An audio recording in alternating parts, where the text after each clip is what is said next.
Hello, Manong George here. Welcome to our channel. And today we have a very special guest. Hello everyone, my name is Myla. I'm a healthcare assistant here in UK, basically in London.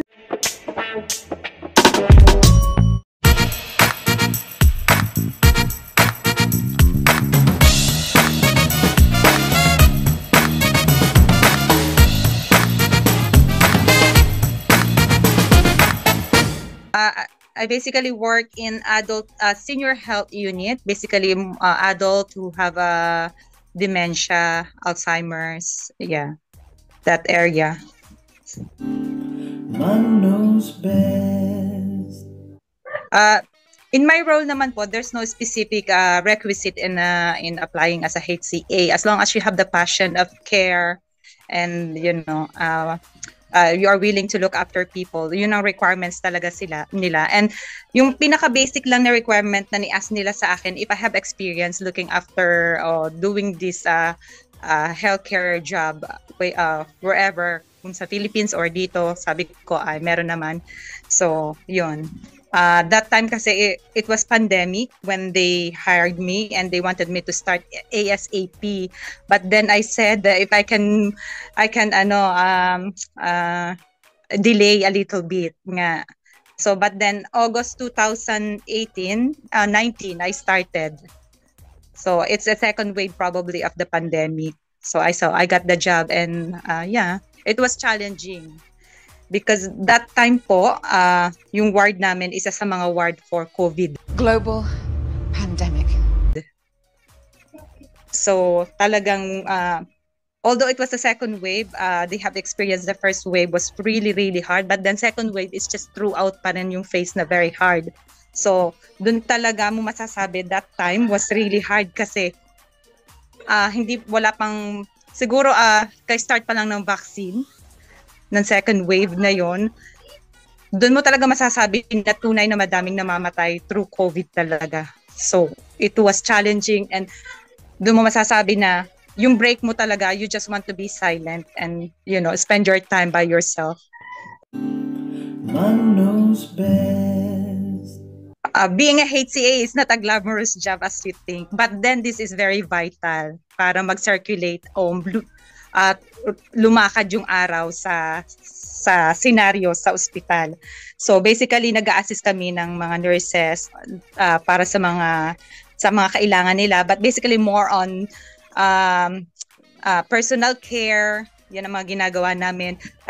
Mag-a-assist ka sa feeding, changing, showering. Yun ang it's not glamorous, but then if you have really the passion of looking after, then it is very vital talaga. So, yun ang especially sa area namin ng puro mga adult, senior health talaga.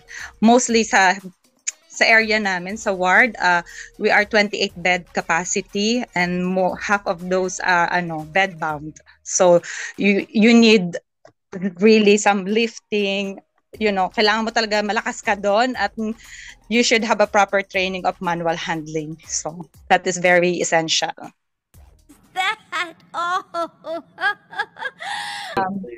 Mahirap talaga, but then siguro nga sabi ko, if you have the passion talaga to look after, you want malalighten yung yung iniisip mong hirap kung talagang willing kang mag-care o But then if you said if it's always a nice day, I would say, to be honest, it's not really always a nice day. There are always a highs and lows. Siguro naman kahit saan job, laging may ganun. So, ganun din sa amin.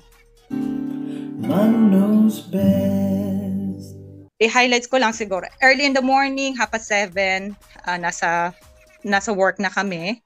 Nasa hospital na, and then mag-start ng handover from there. And then the morning, after that, i-introduce ka na sa patients mo. So, normally you will get 5, or if you're lucky enough, you only have 5 patients. If not, if you're short, you could have like 10 patients. So, doon mag-feed, magmo-morning care kayo. After that, mag-feeding. So, yun ang aming ginagawa. Mga around 11, you have to help them to give tea or whatever they need. And then before lunch, then be preparing nyo na sa lunch by 12. until 1, mag-assist kayo ng feeding. And then after that, meron kayong kaunting pahinga, not really pahinga, but you're still watching them. You're lucky enough if you don't have one-to-one. We called one-to-one yung mga patient na confused. So, kailangan mo silang i-look after kasi ay pwede silang mahulog, ma-fall, o makatakas ng ward. So, yun ang mga scenario namin. And then, after ng lunch, yun nga, and then around 3 p.m., magpapad change na naman kayo, may mga turning of patients, especially yung mga bedbound namin, to prevent ng mga bed sores, lalo na ngayon, napakainit. And then, feeding time na uli ng 5 p.m. So literally, it's a busy day. So you have to be resilient to be able to do your tasks for the whole day. Manong knows best. So ang advice ko lang talaga sa lahat, gaya nga ng sinabi ko na gustong mag-HCA, this job is not probably for everyone. So because if you want to be in a healthcare, whether you're a HCA, whether you're a nurse, a doctor, this is not a job literally. This is a vocation. So if you have a truly a good heart and you would like to share your good heart to people, then this is the right job for you. So, a right job for you. So I said it's not a job, it's a vocation. So all you have to do is make sure that you have the passion of love or care for others. That's the best one. And yun ang number one mo na kailangang attitude to be able to get into this job. And you know how to as well to coordinate with your seniors. So that is very important as well. So know your tasks, you know your role, and that's what you need to do. Always remember, Manong knows. Manong knows best, put your worries to rest when staying in the United Kingdom. Manong knows best.